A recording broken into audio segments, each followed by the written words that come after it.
Et bonjour les amis turfistes, c'est Simon, c'est avec grand plaisir que je vous retrouve pour un quintet magnifique ce dimanche 23 février. C'est la belle du Prix d'Amérique, le Prix de Paris, 14 partants seulement, mais on a trois chevaux qui devraient se disputer le podium, trois chevaux très très intéressants, trois cracks et évidemment on a un plateau tout à fait correct par ailleurs. On peut déplorer quand même un niveau global plutôt voilà, qui ne fait pas rêver d'un point de vue du nombre de partants et de la forme de certains. Bon, maintenant, voilà, on va essayer de tirer profit de tout cela. Chers amis turfistes, allez, on étudie ce quintet. Bien sûr, je vous donne ma base en or, mon favori, le choco et le tocard du jour, mon coup de poker. Bon, j'espère que vendredi soir, vous avez suivi la base et le tocard. C'était un joli couplet dans le quintet de vendredi. Et on va essayer de faire encore mieux ce dimanche. Allez savoir. Bon, étudions tout d'abord, bien sûr, ces 14 cracks. Euh, ouais, peut-être que certains ne le sont pas encore. Bah, par exemple, le numéro un, Idole de Maître, mais attention, ce numéro un a gagné vraiment très plaisamment lors de sa course déférée des 4. C'était l'avant-dernière fois avant d'être ferré hein, ensuite, cette jument. Alors, attention, hein, le lot de sa victoire ainsi que son chrono n'ont vraiment rien à voir avec évidemment le lot du jour. Hein. On monte de deux niveaux d'un coup, voire même trois niveaux d'un coup pour ce numéro un. Ceci dit, lorsqu'on étudie sa carrière déférée des 4, Idole de Maître sera déféré des 4 ce dimanche, eh bien, on peut aussi se dire que ses limites sont inconnues, qu'elle pourrait gagner une seconde, 2 secondes, peut-être. Bah, c'est pas sûr, évidemment. Mais ça peut être le coup incroyable de ce quintet, hein, pour une 4-5e place, bien sûr.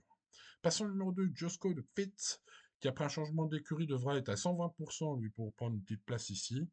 Je dois dire que j'y crois pas trop. On passe donc au numéro 3, Iroise de la Nuée, qui vient de crever les jumelles de la France entière hein, dans le Prix d'Amérique, incroyable. Voilà, aurait lutté pour la gagne s'il n'avait pas galopé, ou en tout cas au moins pour la deuxième place. Donc bah évidemment, la distance c'est top, bah, c'est une vraie jument de groupe, hein, voilà, Iroise de la Noé. Hein. Donc bah évidemment, ce sera la favorite logique en termes de cote pour beaucoup de pronostiqueurs et beaucoup de turfistes.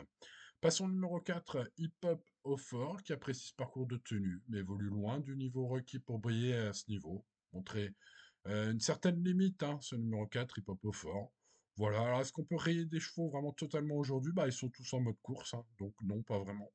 Mais bon, là, c'est vraiment pour un exotique cinquième, sur la forme de l'écurie, on va dire. Passons au numéro 5, Justin Bold. J'avais lu, hein, il y a 15 jours, hein, que beaucoup de pronostiqueurs vous recommandaient Justin Bold en bonne confiance.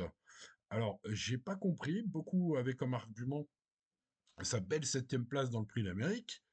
Bon, sa septième place dans le Prix d'Amérique, elle est ultra chanceuse. Hein, je veux dire, entre ceux qui ont eu des malheurs, le fait que, voilà, hein, mais j'avais pas trouvé ça sensationnel pour ce numéro 5. Bah voilà, il évolue toujours à fort niveau. Alors c'est peut-être encore un petit peu moins relevé aujourd'hui. Hein, voilà. Il n'y a pas les deux cracks, hein, les deux meilleurs chevaux de Vincennes cet hiver ne sont pas là. Donc, il peut être cinquième aussi, mais comme beaucoup, je pense. Le numéro 6, Grâce de Dijon, a fait un mauvais hiver, revient sur sa meilleure distance après un programme plutôt mal géré quand même, hein, globalement. Décevant, Grâce de Dijon. Voilà, maintenant, elle ne sait que trotter.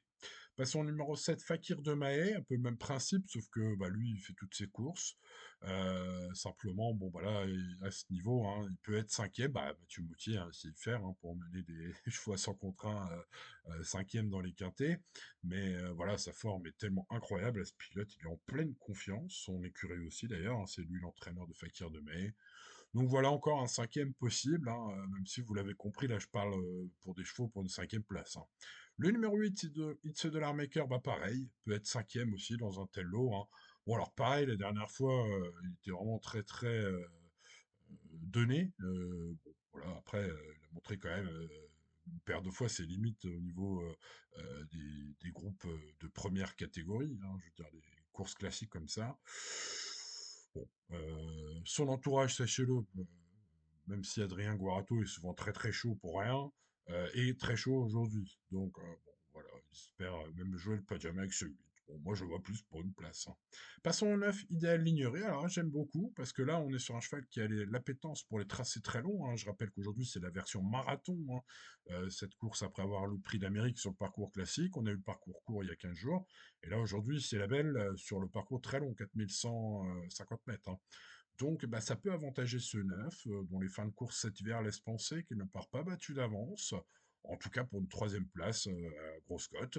Ce numéro 9, bah voilà, il faudra un Benjamin Rochard inspiré, bien évidemment. Trouve la bonne route, pourquoi pas, hein. Le numéro 10, Jumba de Guez, bah, c'est pas mal, hein, ma foi, gagnante du prix de Cornulier. Cette année, bon, alors au niveau classique à l'athlé, c'est pas sûr, mais elle a quand même un titre ou deux sympathique, hein. J'ai trouvé Nicolas Bazir, son coach, plutôt rassurant. Il pense que la très longue distance va lui plaire. C'est vrai que les chevaux de montée ont souvent de la tenue. Donc, bon, bah, Jumbo de Guez ne manque pas, hein, de tenue sous la selle. Donc ça peut bien se passer. Je suis plutôt d'accord avec Nico Bazir pour ce 10 qu'il faut garder probablement au milieu de ticket. Passons au numéro 11, Josh Power. Eh bien, que s'est-il passé la dernière fois? Que s'est-il passé dans la tête d'Éric Raffin qu'il menait ce jour-là? Il a fait le petit tour, finissant vite, mais trop tard, quatrième, dans le Prix d'Amérique, comme s'il avait une course visée plus tard. Incroyable, hein, quand même, faut le faire, hein, viser une course plus tard que le Prix d'Amérique. Faut vraiment pas. Bref. Donc, bah aujourd'hui, bah, Sébastien Ernaud remplace Éric Raffin. Voilà, Sébastien Arnaud connaît bien son cheval et surtout, je pense que contrairement à Eric Raffin, il sait ce que vaut vraiment Josh Power, hein.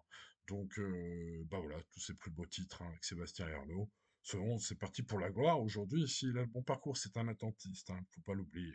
Passons au 12 Ilma Rosa, qui a vraiment été. Je me suis un peu laissé influencer, hein, par les déclarations des différents professionnels qui entourent ce cheval, qui n'a pas eu de chance. Bon, la jument était vraiment pas en forme tout l'hiver, c'était très moche. Voilà, un mea culpa aussi de ma part, hein, les amis. Voilà, en fait, la dernière fois, Ilma Rosa a montré enfin un regain de forme. Je sais pas ce qu'ils ont fait cet hiver, ils n'ont pas réussi à l'avoir bien. Voilà, elle revient en forme, maintenant il faut la mettre, hein. Bon, voilà, un peu, mais un pas pour ma part, hein. Passons au numéro 13 du Sardu Landré, bah voilà, hein, tenant du titre, il va défendre ses chances pleinement, il est en mode course d'F4. Bah, chance, l'une des toutes premières chances, évidemment, ce 13, en l'absence des deux cracks de Vincennes, bah, ça se libère. L'horizon se dégage pour Hussard du Landré, le 13 qui fera partie des grands favoris. Et c'est logique. Le 14, en Empia DSM a couru vraiment comme un rat mort tout l'hiver, sauf la dernière fois où c'était un peu mieux.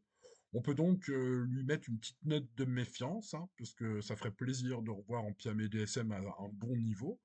Le mériterait quand même, pas finir sa carrière que sur des courses très moches.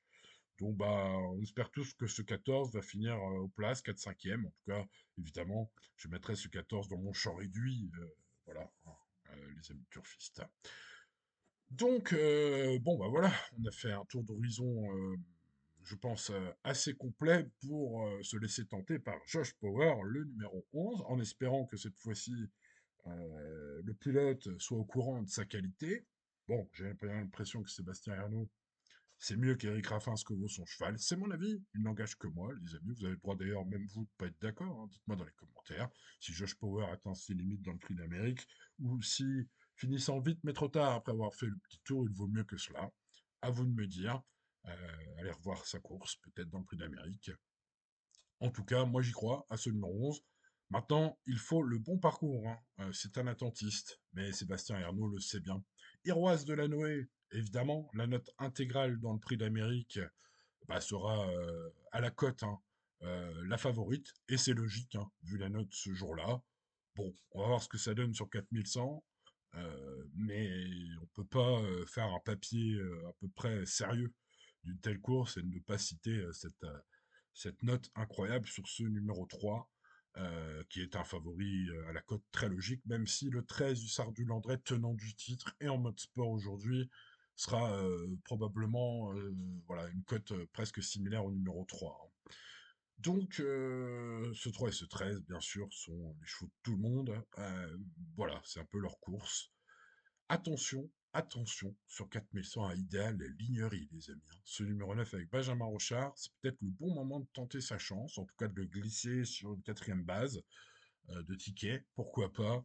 En tout cas, je pense que les conditions de course, vu ses fins de course tout l'hiver, dans toutes les courses qu'il a courues, y compris les plus belles, laissent présager que la longue distance, et si Benjamin Ronchard est inspiré, peuvent tout à fait lui permettre de surprendre à très belle cote. Bon, bah vous l'avez compris, il y a trois chevaux et les autres, le 11, le 3 et le 13. Ensuite, chacun aura un petit peu son préféré. Moi, c'est le 9, pour ce qui est d'une quatrième base, bien sûr. On se méfie très fortement du regain de forme d'Ilmarosa le 12. On se méfie de la grande forme de Jumba de Guez le 10. Et puis bah, derrière, les amis, il n'y a pas grand-chose à se mettre sous la dent. Alors, il faut bien faire un prono, c'est ce que j'ai fait. J'ai mis le 8 et le 1, ainsi que le 14 pour voilà, continuer son réveil, pourquoi pas. Donc de l'armaker, même si je suis pas hypé. Le 1 n'a peut-être pas encore montré toutes ses limites, hein. La dernière fois qu'il était déféré des 4, a gagné facilement. Et puis donc ce 14, un peu rassurant en pied mêlé la dernière fois. Mais bon, vous l'avez compris, 3 chevaux incontournables, 11, 3 et 13. 6 chevaux de la course, 11, 3, 13, 9, 12 et 10. Bon, en tout cas, c'est mon avis. L'indice de confiance est d'ailleurs plutôt bon. Les amis, 7 sur 10, c'est très bien. Bah, c'est pas 10 sur 10 non plus. Donc, bien sûr, restez raisonnables, les amis, ce dimanche, comme tous les jours, et tout ira bien. Voilà, eh bien écoutez les amis turfistes, je vous souhaite bonne chance si vous la tentez ce dimanche. N'oubliez pas le petit pouce, bien sûr, sur la vidéo, ça aide beaucoup pour le référencement. Merci à ceux qui le mettent tous les jours, vous êtes très nombreux. Vous êtes les meilleurs, les amis turfistes. N'oubliez pas de vous abonner si vous ne connaissez pas cette chaîne ou si